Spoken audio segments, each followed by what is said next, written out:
وإلى عاد أخاهم هودا وإلى عاد أخاهم هودا قال يا قوم اعبدوا الله ما لكم من إله غيره قال يا قوم اعبدوا الله ما لكم من إله غيره أفلا تتقون أفلا تتقون قال الملأ الذين كفروا من قومه إنا لنراك في سفاهة قال الملأ الذين كفروا من قومه إنا لنراك في سفاهة وإنا لنظنك من الكاذبين وإنا لنظنك من الكاذبين.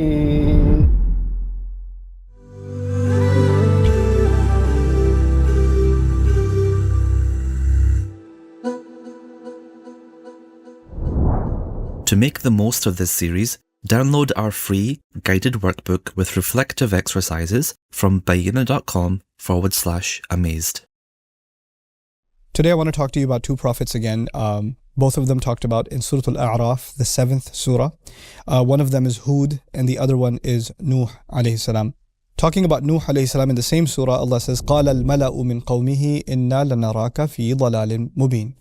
The chiefs, the generals, or you could even say Mala is the elite of his people, said that we see you obviously lost. We consider you lost or confused.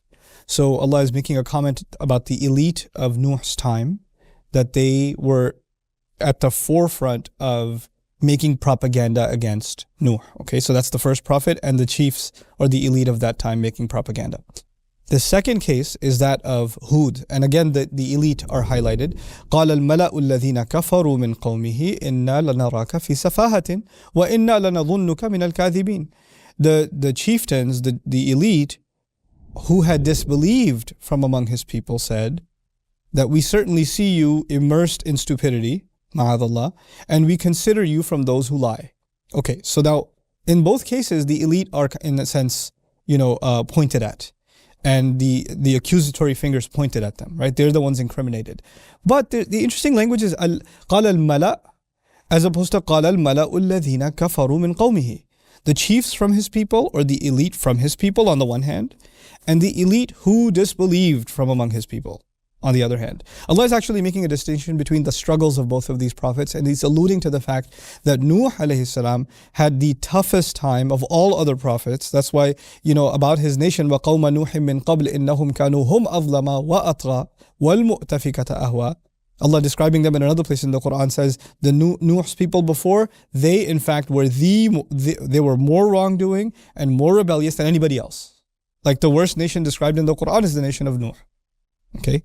So, and there's a reason for that. That you can have a qualitative problem and a quantitative problem. The persistence with which they did crimes, right? The centuries and centuries and centuries labels them, qualifies them for the label of the worst nation, okay, or the worst enemies of a prophet. In any case, Allah is making a blanket statement about the elite in the nation of Nuh and saying the chiefs among them said, we see you as confused. But when it came to Hud, he didn't say the chiefs, the elite, basically, brushed him off. He said the elite who had disbelieved among them. So he qualified the elite. So he didn't even take all of the elite and throw them under the bus, if you will. Right? So what we're learning here is that you might have people in political power, in economic power, in social standing that may become proponents against Islam and speak ill of it, etc. But you cannot use even them to make categorical statements about all wealthy people, all politicians, all leaders, all heads of states, etc., etc., etc. You can't generalize. Allah gave license for Nuh alayhi salam's case for that to be generalized because that's centuries in the making. It's been cooking for a long time. In the case of Hud alayhi salam, no. الَّذِينَ كَفَرُوا مِنْ قَوْمِهِ, the qualification was necessary. This is yet again the Qur'an's remarkable way of teaching people to think in more sophisticated ways. To not oversimplify things. To not just take your and my frustration about, all those politicians, they're all the same. You heard this, right? All politicians, they're all the same. Well, Quran doesn't let you say that. The Quran doesn't let you say that. The Quran is basically saying you have to be careful about how you label people. There were those who explicitly expressed their disbelief and their disregard for the Prophet, and they came after him, calling him stupid and saying, "Ma'adallah," calling him stupid, or saying that he's among those who lie. They made propaganda against him. Yes, watch out for those, but don't dismiss all the others or assume insincerity on their part. May Allah Azza wa Jal keep us from those who paint with broad strokes and look at life and look at people around us with more subtlety and more care. Barakallahu li wa lakum. Wassalamu alaikum wa rahmatullahi wa barakatuh.